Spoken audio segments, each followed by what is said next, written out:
In 1944, the citizens of New York City felt untouchable.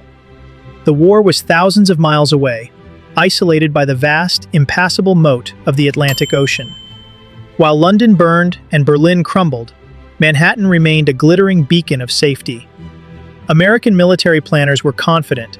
No German aircraft had the range to cross the ocean, drop a payload, and survive the return trip. They were half right. The Germans knew they couldn't make it back, but in the final, desperate months of the Third Reich, Hitler and his high command didn't care about coming home.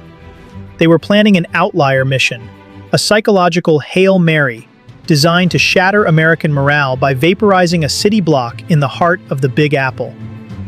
This is the story of the Heinkel He 177 Griffin, the teenage pilots trained for a one-way trip, and the secret, hidden gas station on the Arctic ice that almost made the impossible a reality. To understand the madness of this plan, you have to look at the machine the Germans chose for the job. It wasn't the famous Stuka or the agile Me-262 jet. It was the Heinkel He 177 Griffin. The He 177 was a bizarre engineering paradox. It was Germany's only real heavy bomber, but it was plagued by a system error from day one. Its massive engines were actually two engines welded together to drive a single propeller. They ran so hot that they frequently caught fire in midair. Pilots hated it. They called it the flaming coffin. But by late 1944, the Luftwaffe unveiled the A7 variant. This version was a beast. It had a massive 36-meter wingspan and 4 Daimler-Benz engines, producing nearly 15,000 horsepower. Then, something even stranger was found. In 1945, Allied forces captured a modified He 177, the V-38, at an airbase in Czechoslovakia. Its bomb bays had been fused together into one cavernous void. For decades, theorists claimed this was an atomic bomber, designed to carry a German nuclear weapon. While historians have largely debunked the German nuke, the V-38 served a much more practical and terrifying purpose: extended range. The world didn't know the full details of the 1944 New York raid until 2005, when a former Luftwaffe pilot named Peter Brill broke his 60-year silence. At just 19 years old, Brill was part of an elite group of pilots drafted into a special navigation course. They weren't being trained to fight Spitfires or dogfight over the Rhine. They were being trained to fly for 12 hours straight across a featureless ocean. The math was brutal. A direct line from occupied Norway to New York City is 3,590 miles. A standard HE 177 with a 1-ton bomb could fly about 3,300 miles. The pilots were given a suicide pact. It was a one-way show.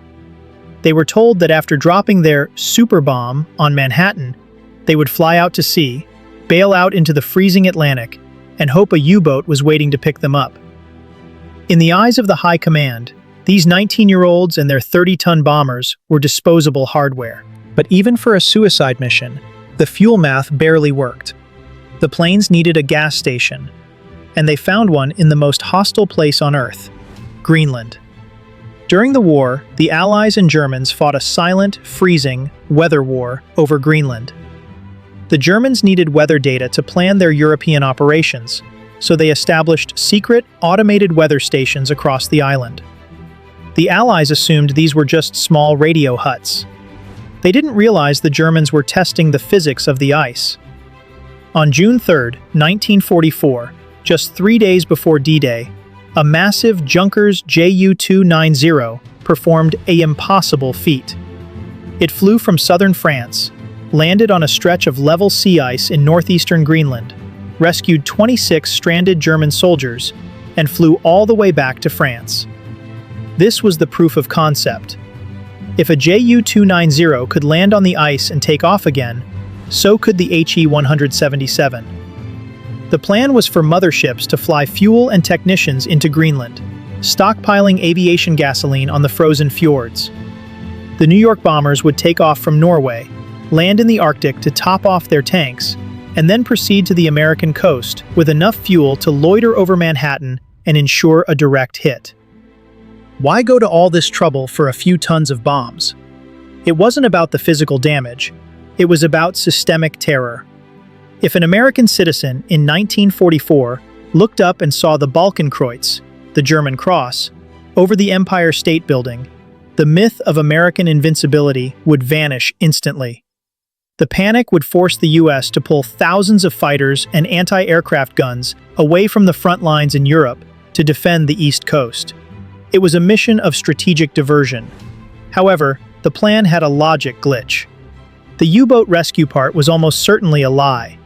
By 1945, American and Canadian hunter-killer groups were sinking U-boats at such a rate that any sub sitting on the surface, waiting for a bailing pilot, would have been spotted and destroyed in minutes. The pilots were being sent into the abyss, and the High Command knew it. In the end, the New York raid was aborted. Not because it was impossible, but because the Third Reich was collapsing from within. By late 1944, the Luftwaffe was out of fuel, out of pilots, and out of time. The HE-177s were needed to stop the Soviet steamroller in the east. The America bomber project was shelved, treated as the fantasy of a dying regime. But the story of Peter Brill and the Greenland ice reminds us of a terrifying truth.